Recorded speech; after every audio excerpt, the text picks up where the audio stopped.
Hello and welcome back to another Bad Movie Reviews review hosted by your favourite compadre, or one of. Without Daniel, I am reviewing none other than A Quiet Place Day One, which, if you're not aware, or if you're living under a rock, for instance, it's basically set the day, or a prequel to the both Quiet Place films, which are starring and directed by John Krasinski. It's basically set the D-Day of the alien invasion about a woman named Sam, played by Lupita Nyong'o, and also we've got Joseph Quinn in there, who's most famously known for, I think his name's Eddie Brunson in Stranger Things, and will be Johnny Storm in the upcoming Fantastic Four film from Marvel, which I'm sure we're all looking forward to. But yeah, I'm actually a big fan of the first Quiet Place. The second one I felt like it lost a little bit of its way, but I didn't really know what to think about this film going in terms of my expectations. Just it is directed and written by Michael Sarnoski, who did Pig from 2021 with Nicolas Cage, which I really enjoyed that film.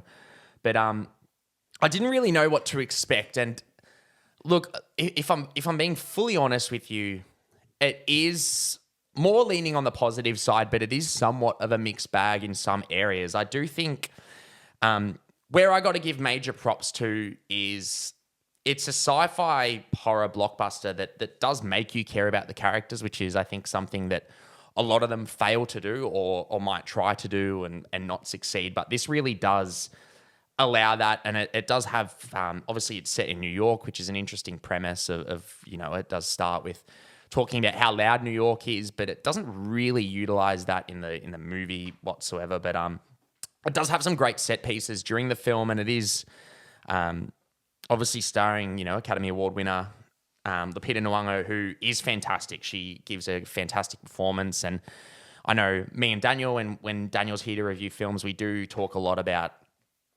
acting without words, and feel like she, obviously, with a film that is very heavily focused on sound or the lack thereof, she does fantastic job. She's probably one of the best eye actresses I can think of, and Joseph Quinn also does a fantastic job. And the film definitely shines on the humanity side of things, and it is an emotionally taxing film. It is a lot more emotional than I was actually expecting it to be, and it does shine when it's showing highlights of hope in this bleak dystopian alien world, and highlighting humanity.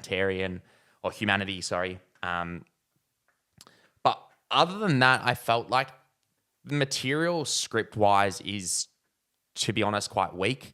It is very start-stop. When it allows you to invest and empathize and emotionally connect with these characters, then all of a sudden it's just start-stop again, start-stops, and it kind of takes you out of it a little bit.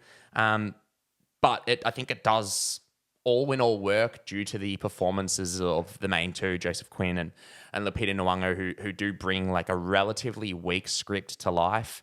Obviously, there's not going to be much dialogue in the film, but they do their best job to really bring that. But in overall, the set pieces, like it does have a great payoff. I think it does shine towards the ending, but I kind of guess nitpick with the film is it doesn't really utilize the build of tension too much. It's not really, yes, I said sci-fi horror before, but it doesn't really, I don't think it had the shining moments of like the tension that the first or even the second film built. And it does feel like there is a lack thereof of certain stressful and tension moments, but I feel like where that is that lack of, it does have that emotional investment of the character side per se. But I do genuinely think, though, while I do recommend the film, I do think it is a good film.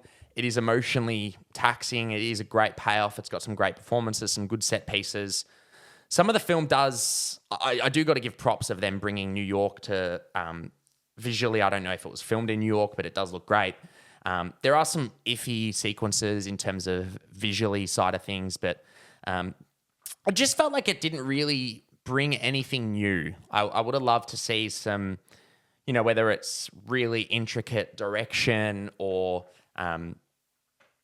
maybe some certain like tension building scenes. It just felt like apart from the humanity side of things, it just felt like, especially on the action, a cut copy of what we've kind of seen in the first two films, which is why I am a little bit, while I am still positive and I did like the film, I am a little bit negative on that side of things, where obviously being a prequel, where realistically, apart from the fact that it's the same aliens that obviously deter you based off noise, it really has nothing almost to do with the first two films. They could have invented something new or done something intriguing, given a little bit more backstory or anything like that. But it almost just felt like it was a story about these two human characters just taking place in this situation. So it kind of, and I know I've discussed it before, dealing with a prequel, earlier this year in Furiosa,